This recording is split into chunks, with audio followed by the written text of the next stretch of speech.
Hello everyone, আসসালামু আলাইকুম। সবাইকে টেকনিক্যাল অ্যানালাইসিস ইনস্টিটিউট বিডিতে স্বাগতম জানাচ্ছি। ট্রেডিং এ আমরা যে ভুলগুলো করছি, এটা নিয়ে আমি একটা শর্ট ভিডিও সিরিজ চালু করছি। আজকে হচ্ছে তার ৯ number class. Per trade risk calculation before take trade.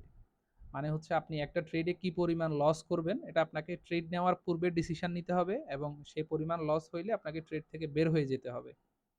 আমরা কিন্তু এই কাজটা মানে মেজরিটি ট্রেডারই করি না। আমরা যারা অভিজ্ঞ আছি তারাও এই কাজটা করি না। আমরা কি করি যে মার্কেট এখান থেকে রিভার্সাল দিবে, এখান থেকে উপরে উঠে যাবে।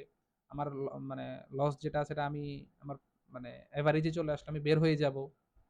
এভাবে আসলে ট্রেডিং হয় না। আপনাকে অবশ্যই একটা নির্দিষ্ট নিয়ম ফলো করতে হবে ট্রেডিং এর ক্ষেত্রে। আপনি যদি ফলো না করেন আপনি কখনোই ট্রেডিং এ সফল হইতে পারবেন না। তো এইজন্য আমি এখানে লিখা যে আমরা যে ভুলগুলো করছি এর মধ্যে একটা গুরুত্বপূর্ণ বিষয় হচ্ছে পার ট্রেড রিস্ক ক্যালকুলেশন করতে হবে আপনাকে।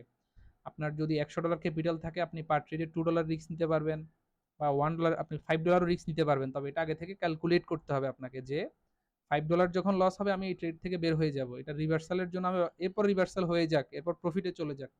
এটা কোনো বিষয় না। বিষয় হচ্ছে আপনাকে নিয়ম ফলো করতে হবে। ঠিক আছে? তো আশা করি আমি বুঝাইতে পারছি আজকের ভিডিওর টপিক কি। আজকের ট্রেডিং এ আমরা যে ভুলগুলো করছি, আজকে তার ৯ নাম্বার ক্লাস। আজকে তার টপিক ছিল per trade risk calculation before take trade. Trade নেওয়ার পূর্বে আপনাকে অবশ্যই রিস্ক ক্যালকুলেট করতে হবে। আর যারা না শিখে, না জেনে, না বুঝে ট্রেডিং করছেন, আপনাদেরকে বরাবরের মতো আবারও পরামর্শ দিচ্ছি যে আপনারা ট্রেডিং করা ইমিডিয়েট স্টপ করে দেন। আগে শিখার পিছনে সময় দেন, শিখেন, বুঝেন, জানেন। এরপর ট্রেডিং এ আসেন। আপনি ইন দ্য লং রানে সফল হইতে পারবেন ইনশাআল্লাহ। তো সবাই ভালো থাকবেন। আসসালামু আলাইকুম। পরবর্তী ভিডিওতে দেখা হচ্ছে।